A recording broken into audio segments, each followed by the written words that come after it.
Ciao ragazzi! La maggior parte del tempo vediamo il nostro telefono come qualcosa di prezioso, imprescindibile nella nostra vita. Spesso risolve i nostri problemi quotidiani, ci tira fuori d'impaccio da ogni genere di situazioni, come un fedele amico che non ci abbandona nel momento del bisogno. Ma ci sono casi in cui una telefonata o una serie di telefonate possono rendere una brutta esperienza ancora più agghiacciante. Ecco quindi Telefono e misteri.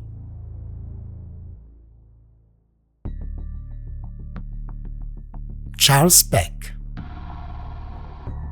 Charles Peck, di 49 anni, lavorava per la Delta Airlines all'aeroporto internazionale di Salt Lake City, ma desiderava trasferirsi in California per poter stare più vicino alla fidanzata Andrea Katz, che avrebbe sposato di lì a breve.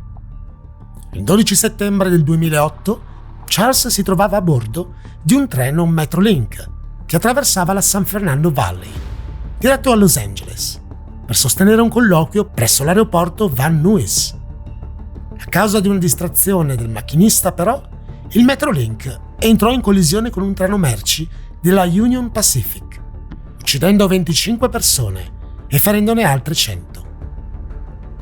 La sua fidanzata, Andrea, stava andando a prenderlo alla stazione, quando sentì alla radio la notizia del disastro ferroviario. Poi il cellulare della donna squillò e sullo schermo comparve il nome di Charles. La donna, sollevata, rispose al telefono, felice di saperlo vivo. In realtà, tutto quello che Andrea sentì uscire dall'apparecchio era un suono statico. La stessa cosa accadde alla sorella, al fratello, alla matrigna e al figlio di Charles, avuto da un precedente matrimonio. I suoi familiari, sebbene preoccupati, erano convinti che Charles fosse vivo da qualche parte, incastrato tra i relitti, in attesa di soccorso. Anche se non riuscivano a comunicare con lui, gli fecero sentire il loro affetto con frasi come «Tieni duro, tesoro, ti tireremo fuori da lì, andrà tutto bene».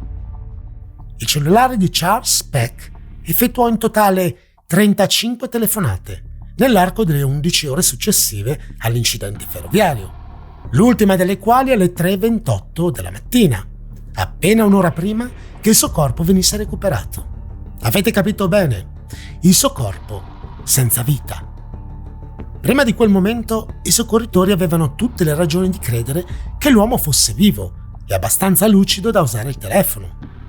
Ma quando diventò chiaro che non avrebbero trovato alcun superstite in quel disastro, i loro sforzi di salvataggio si trasformarono in una missione di recupero. Poi, quando giunse l'ennesima telefonata dal cellulare di Peck, decisero di sfruttarla per localizzare la sua posizione. Impiegarono un'altra ora dopo l'ultima telefonata per trovare il corpo e, come avrebbe confermato in seguito anche il coroner, era altamente improbabile che Charles fosse sopravvissuto allo schianto abbastanza lungo da effettuare quelle telefonate. Per di più, il suo cellulare non fu mai ritrovato. Anche supponendo che nello schianto un oggetto pesante sia rimasto schiacciato sul cellulare, premendo tasti a casaccio, magari facendo partire chiamate verso i numeri preferiti, bisogna ammettere che 35 telefonate nell'arco di 11 ore sono davvero tante.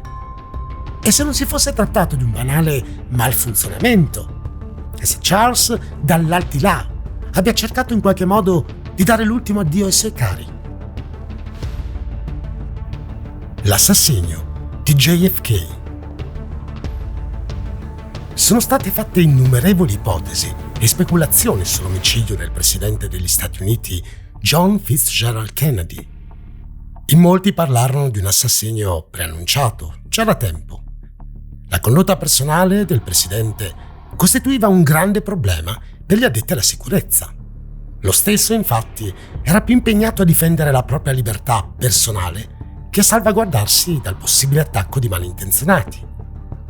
Ma quel problema di sicurezza lo rese ancora più grave lui stesso quando annunciò a tutti che durante il suo viaggio a Dallas non avrebbe voluto la capote sulla macchina. Voleva essere ben visibile per tutti coloro che si sarebbero riversati sulle strade per mandargli un saluto. Inoltre vietò ai mezzi di scorta l'uso delle sirene e non consentì che agenti in motocicletta affiancassero la limousine sulla quale avrebbero preso posto lui e la moglie. Un presidente vicino alla popolazione che voleva far sentire la sua presenza. Così facendo, però, sarebbe stato un bersaglio facile per chiunque avesse voluto farlo uscire di scena. E di motivi Kennedy ne aveva dati a sufficienza. E ciò che tanto si era temuto divenne una tragica realtà. Kennedy perse la vita proprio quel giorno e la sua scomparsa rappresentò fin da subito uno degli enigmi più grandi dell'età contemporanea. Eppure tra i numerosi misteri che hanno a che fare con la morte del presidente ce n'è uno davvero incredibile, di cui poco si è parlato fino a questo momento e che nessuno è mai stato in grado di spiegare in modo convincente. Il 22 novembre 1963 arriva una misteriosa chiamata al centralino della General Electric di Oxnard, in California. Quando l'operatrice del call center sollevò la cornetta, sentì solo un suono confuso. All'altro capo del telefono non parlava nessuno, quindi pensò che probabilmente qualcuno avesse lasciato il telefono fuori posto. Poi udì un lieve mormorio. Preoccupata che la persona che aveva telefonato fosse in pericolo, l'operatrice chiese a un suo collega di alzare la cornetta e restare in ascolto. Il presidente morirà alle 10:10. Bisbigliò debolmente la voce, che sembrava appartenere a una donna di mezza età, prima di riattaccare. Entrambi gli operatori guardarono l'orologio. Mancavano pochi minuti. Un quarto d'ora dopo, il telefono del centralino squillò di nuovo e la stessa voce di donna bisbigliò: Il presidente morirà alle 10:30. Dapprima turbata, alla fine la centralinista liquidò il tutto come uno scherzo di cattivo gusto o la chiamata di una donna mentalmente disturbata. Stufa e particolarmente infastidita da quelle telefonate apparentemente senza senso, la centralinista scollegò la chiamata alle 10:25. Proprio in quel momento, il presidente John Fitzgerald Kennedy stava attraversando Dallas, in Texas, con un corteo di automobili. E purtroppo sappiamo tutti cosa gli successe di lì a pochi minuti.